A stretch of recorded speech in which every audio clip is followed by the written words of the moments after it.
Hello, welcome to Chrysalis Invictus Tarot.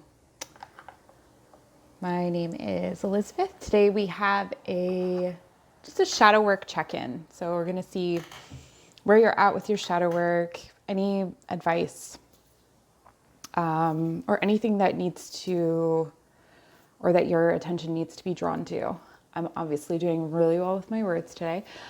This is a timeless reading, but I'm filming at a time when tomorrow Uranus goes into retrograde, which is such a really interesting, if you're interested in astrology, look it up.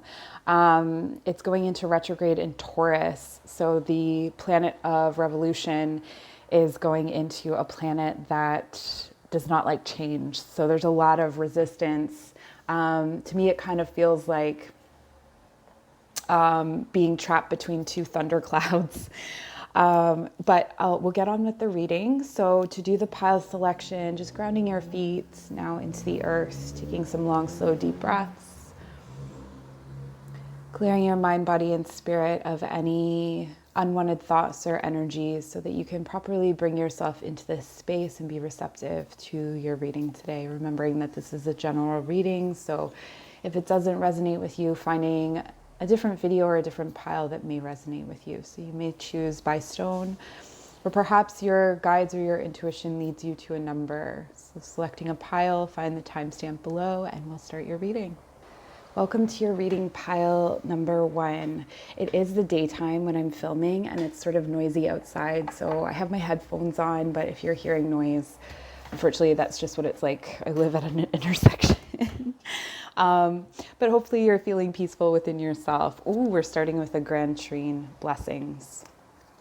All right, so a grand trine, it is a blessing, but one of the shadow sides of the grand trine or trine is that we take it for granted. So when this appears in your chart, it could be that these things sort of come easily to you, so you don't actually, it can take a lot of trials and tribulations to fully understand the blessings inherent or to be grateful for these blessings.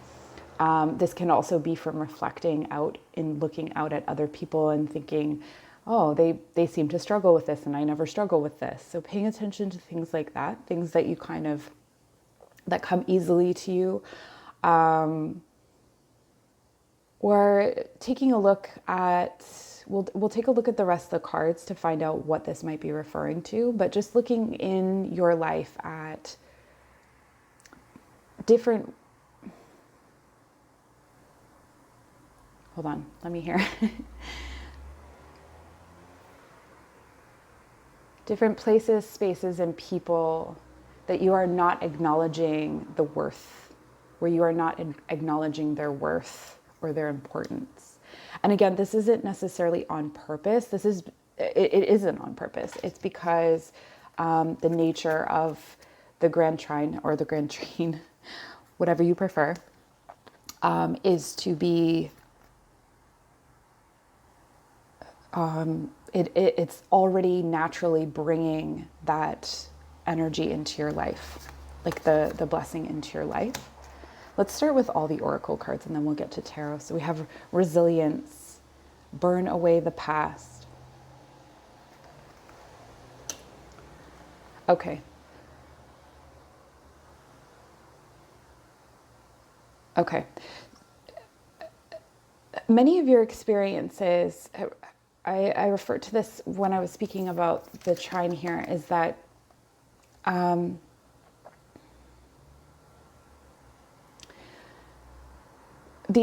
in order to understand the blessings, you have to go through these trials and tribulations. And so that's where you come to the space of resilience.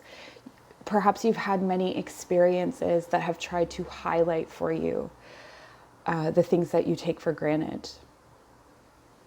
And you may not have framed things in this way. This could be the first time that you're hearing of framing it in this way, and that could be the message for you of this reading.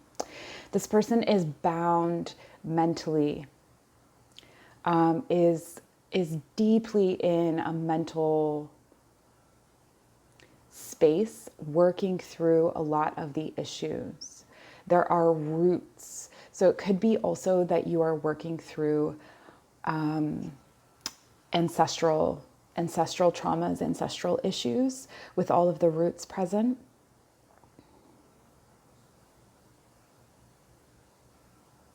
But it's only when you bring when your eyes are closed, that you're able to see these truths. So if you are still looking outward for answers, this is guiding you to look inward. If you are already looking inward, continue to do so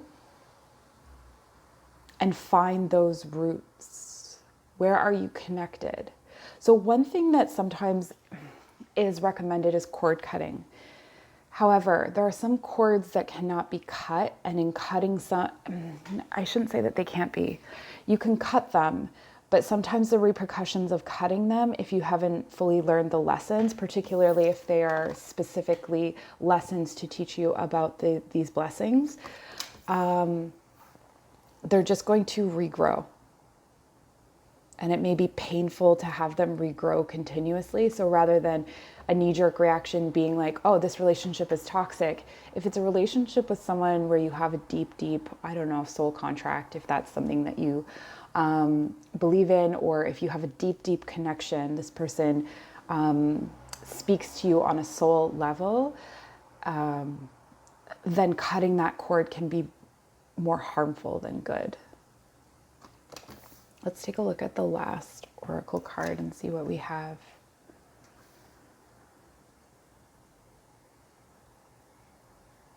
Okay.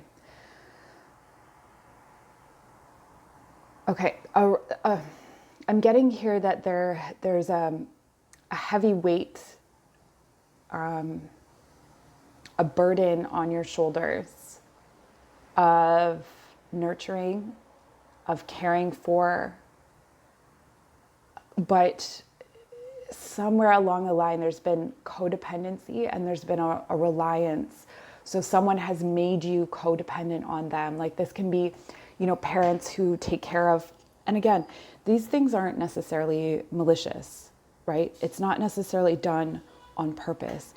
But there are certain ways that when we take care of things for people, when we protect people, they don't learn their lessons. So a lot of what you may be burning away from the past are these lessons that you had to learn that you weren't able to learn because you were sheltered.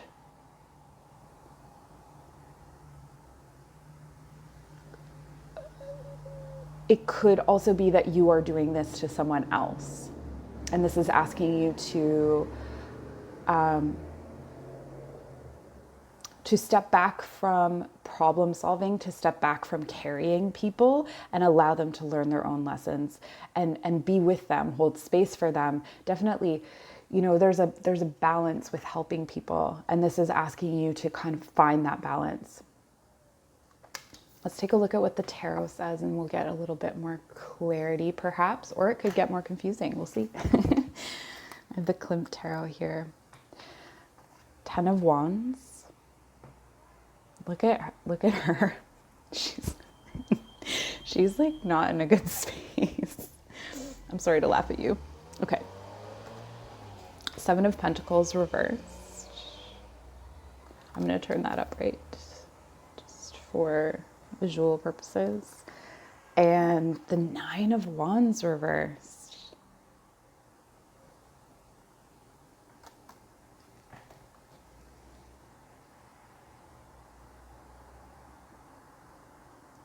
Okay, so you're definitely closing out a cycle. The burn away the past is just unbelievably cohesive with this message.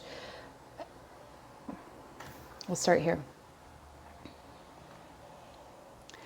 The 10 of Wands traditionally is a man hauling a bunch of wands on his back up a hill. As is the 9 of Wands, except there's a farther distance to go. It's sort of the make or break situation. But what I'm getting from this is that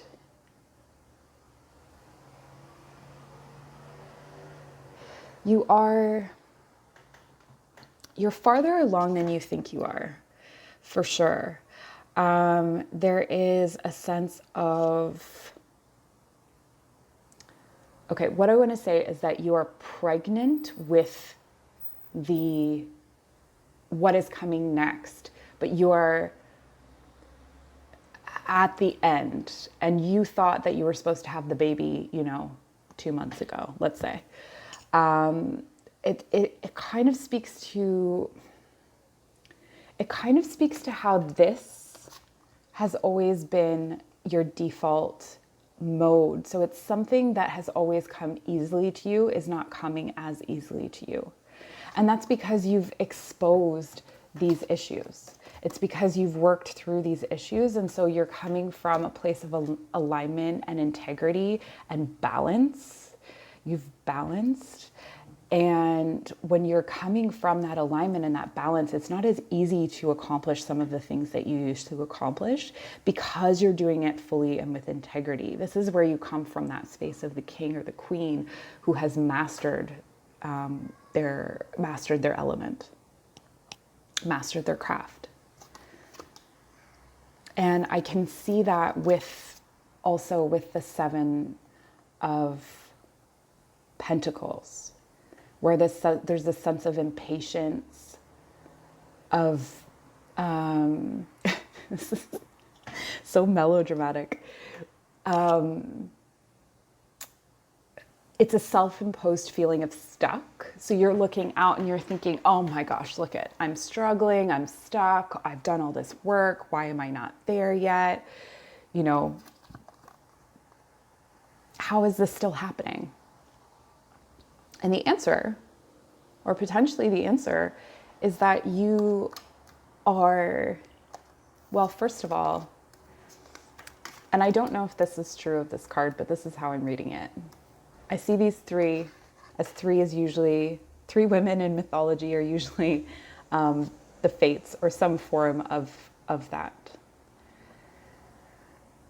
And so this concept of fate means that you do not get to decide when you're healed. You do not get to decide when these blessings come.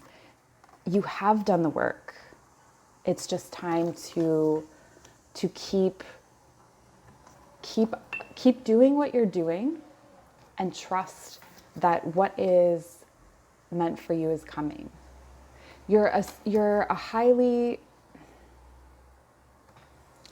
in some ways, you're highly evolved spiritually, I want to say. So you can trust in your abilities. You can trust that you've done this work. It's just a little bit longer. These things don't happen in our time.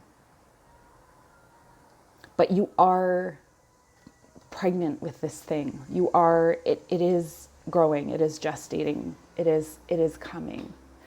Numbers here, I feel called to tell you some of these numbers. There's 16, which reduces to 7, 4 and 6, which reduces to 10 or 1. 2 and 7 is 9, and then we have 9 here, and we have another 7. So 7, 9, and 1 are significant numbers. And those are also numbers of, when we're looking at the odd numbers, those are numbers of sort of disruption. That's not the period of stability. It's a time of things shaking loose and moving through. And they're very sacred numbers, 7, 9, and 1. As it's the beginning, the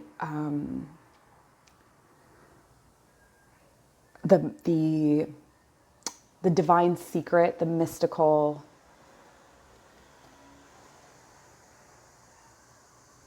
and I want to say that there is Divine Mother here for you as well. And that could be the energy that keeps coming up as pregnant. All right, that's all I have for you today, pile number 1. I hope this was helpful for you on your shadow work journey. I have information in the description box below if you want to book a private session with me, or check out any of my free resources on the internet. I have everything from movement to divination and beyond. So we'll see you soon. Bye. Hey, pile number 2, welcome to your reading. This is a shadow work check-in. Just see if there are any messages for you in your shadow work journey. And we begin with Cancer, I feel. So Venus right now is in Cancer, Venus being the planet that rules our relationship to love and beauty. So you may be feeling a lot of that Cancerian energy, Cancer being a water sign. So it's the world of your emotions. And there's a lot of heart work going on here for you, pile number 2.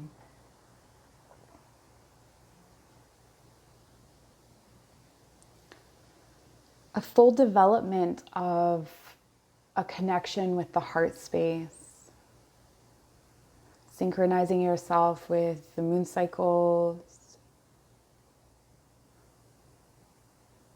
I'm going to pull the other cards and see what other information might be here for us. Number 18. Okay. So the heart space is the focus because the head has been the focus. And sometimes deeply sensitive people will delve just as deeply into the intellect to help protect themselves. And that's what we're seeing here is this rebalancing of your heart with your head. But I can see and I can feel that there are nightmares, there are dreams that are kind of tormenting you at this time. All sorts of things buried, and some of them are starting to climb up and out. And this is, they may have always been there and you were sort of ignoring them. And eventually they will make themselves known. So this is a personal philosophy of mine, but when you are around people who have dementia or people later in life, sometimes that dementia expresses itself in a very tormented way with anger and sadness. And it's almost like all of these little demons start to come up because they spent so much time not allowing these little guys to have a voice. And so these are the, you can call them inner voices. That doesn't mean you're crazy. You can call them whatever you want, aspects of your personality, little thoughts that you've picked up along the way, and characterize them and speak to them as though they were, these little characters. You can make them into little elves. You don't have to, but it's more or less about exploring that aspect of yourself before it forces you to explore it. And it could be that you could put it off until the end of your life, but then you're dealing with it at a time when you really want to be in a space of peace and surrender and leave with love. And so it's really important that we do this work at this time and we don't continue to block out what is. And what is that not all of our thoughts are okay, and not everything is processed if we just forget about it, or if we just shove it down into our bodies or into the back of our mind and say, I'm fine. That isn't really how things work.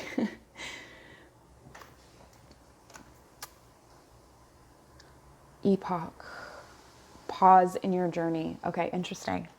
What I'm getting from this is that you have found a way to intellectualize your journey as well. So you get to a certain point and then you say, oh no, I have that fixed. And then you go back into this space of, I want to say it's like repression or suppression of pushing it back in. But there's always, for all of us, there's always something unacknowledged. There's always something else. You have the number 7 here and the number 7 here and the number 9. Interesting. Okay.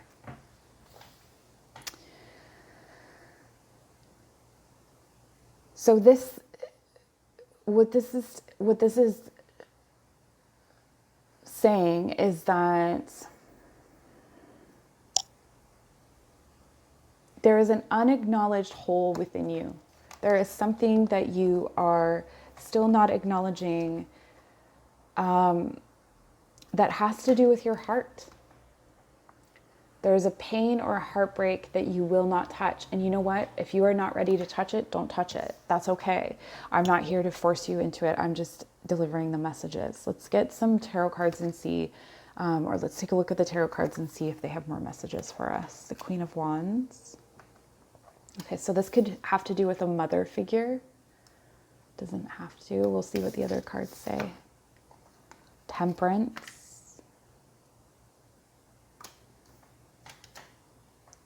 What is that? Okay, if you ever see anything under my nails, just know I work with oil pastels, so I'm only going to use this hand. Okay, and then we have the Hanged Man reversed. Okay, yeah, so this is the same message. It's take some time, pause. Not everything will be accomplished today or in the timing that you want it to be accomplished in.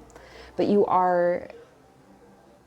have this beautiful energy of temperance, of divine guidance.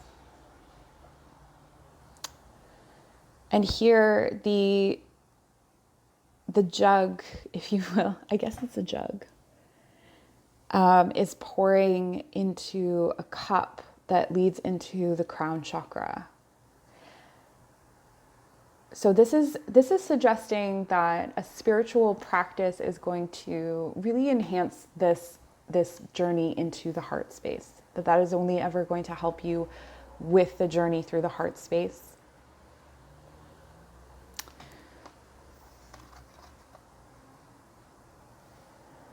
And the Queen of Wands is really interesting in this reading.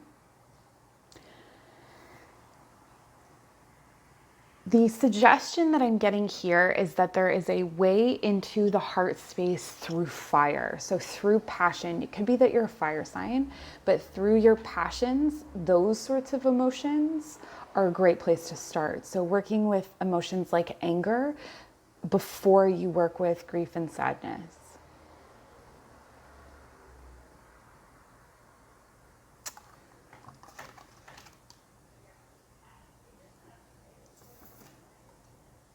The Hanged Man.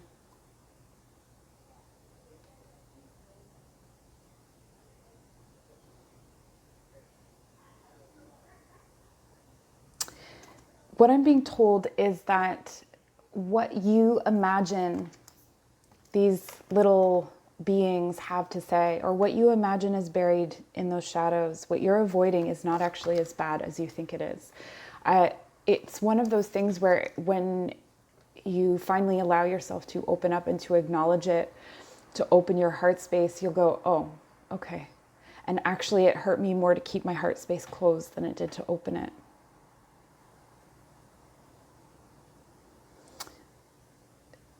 Ask for help, ask for guidance in this.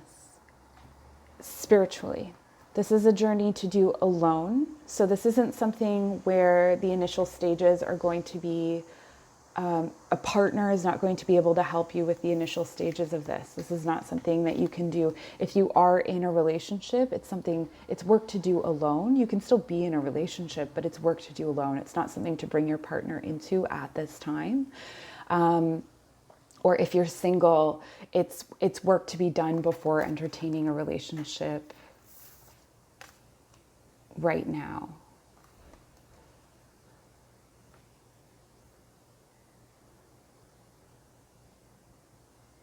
But it's always good to start with the people closest to you.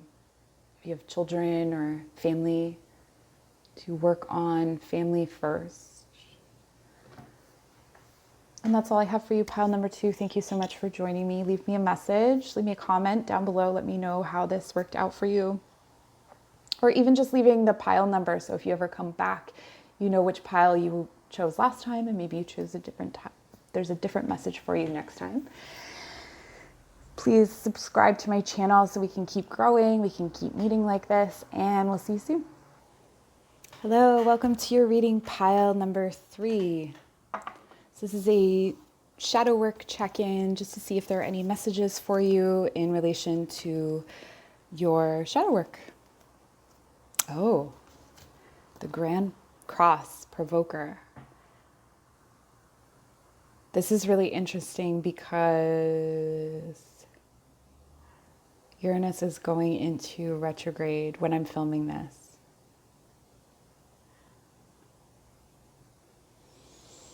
But your message.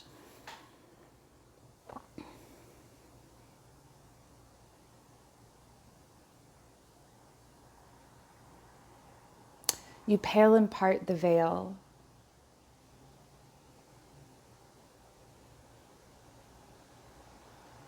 But ground and speak very little. That's just something that came in. I'm going to check the other cards to see what this might be about. Okay. Innocence. This has the energy for me of, I didn't do it. Negating responsibility or failing to take a stand. There's a bit of a sneaky energy to this, so, maybe not being honest about something. There's an air of dishonesty to this. And I think what's happening here, okay. I got it. What's happening here is that the universe right now is showing you all of the places of misalignment, of inauthenticity, I think I moved my camera, there we go, of inauthenticity, of the people in your life who may be doing this to you, of the ways that you are doing that to other people. A huge theme for you in your shadow work at this time is to do with authenticity,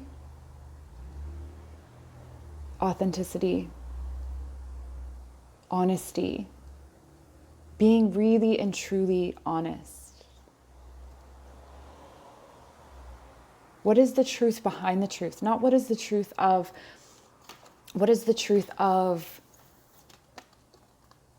this one specific situation, or what is the truth of the other person, speculating about the truth of the other person. What is the truth in your inward truth? What is the thing that you don't want to admit to yourself? In whatever situation it is you have on your mind right now, what is it that you don't want to admit to yourself? So this could be, in a relationship where you make all of these excuses for why it's not working, but ultimately you're unhealthy, or, you're just not ready. But you don't want to admit that you're not ready. This could be in your work that you know it's time to change or move on, but you don't want to admit that you're a failure. These are just examples. They could be very specific examples. I feel like those are specific messages for some people, but for you, take it how it works in your situation. Arenda, number 22, honor your mystical creative force.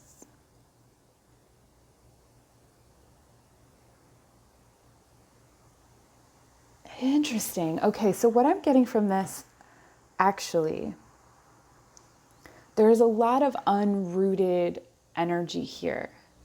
Every single card is this sort of, has this redness to it, but there's also the black and white, okay. The message of this card is about spiritual escapism. this is sort of like when you go, okay, I'm doing my shadow work, and you're like, you keep working on the wound that you've already kind of got handled. Or you'll only touch the ones that you already know about. The ones that make you feel like, oh, hey, look, I've made progress. I'm doing great. This could also be spiritual bypassing a little bit, using teachings to avoid looking deeper. There's a way you're being called to look deeper. You're being called to see more of the truth. And so something that can be a theme here, and maybe this isn't you, maybe this is someone you know, but is black and white thinking. So what is the space between? There could be a lot of this or that, black or white, and neglecting the space in between. And part of the reason that space between is being neglected is because of ungrounding, or being ungrounded. So the advice then would be to access the ancestral realm. So start to work with your ancestors. Perhaps people do that in all different kinds of ways, but it can be looking into your ancestry, or it can be finding an ancestral guide, but finding something that is deeply rooted, tradition. Maybe it's reading up on a tradition, reading some mythology, finding stories of people who are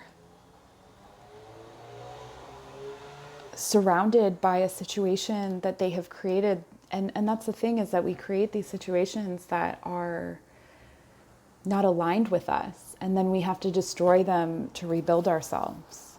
And so this is part of the destruction process. And when we don't do this work, life will burn it, life, the universe, dark goddess, whatever you believe in, will burn it to the ground for you if you don't pay attention to it. Let's see what the tarot cards have to say. So we have the Knave of Swords, fighting the wrong battles. That's so... I'm really interested, and please leave me a comment below to let me know how this resonates with you, because there's this really strong thread of like fighting battles you don't need to fight, or addressing issues that aren't issues. It's almost like you're like looking over at this one issue and it's like, hi, I'm the issue. And so you look at it, but it's actually like a distraction from the actual issues. It's like your mind or your spirit sent out a decoy and is like, hey, I'm the issue. But really, that's not what's going on. This can happen with self-diagnosis as well, where someone will be like, oh, I have depression, but depression is a symptom of a learning disability, and that's actually the root of the problem. That kind of thing. It's like misdirection almost. Death. Okay, so you're building up to a big transition. Who are you bringing with you is a big question as well. Who are you bringing with you? Death is asking, who are you bringing with you? And be honest. Be brutally honest with yourself about that. And then the Eight of Swords reversed. So unlocking yourself from that prison that you created. And that prison is created by, like honoring and valuing the things that are out of alignment. The things that are claiming to be something other than they are, but on some level you know what they are. And if you continue to ignore what they are, you continue to imprison yourself. But when you go through this death cycle, are you bringing that with you? How many death cycles are you going to bring this through? How many cycles are you going to bring that through? This is a time of deep transformation. Make the cuts. It may seem brutal. It may seem unfair. But on the other side, it's going to feel so much better. You're going to see that alignment.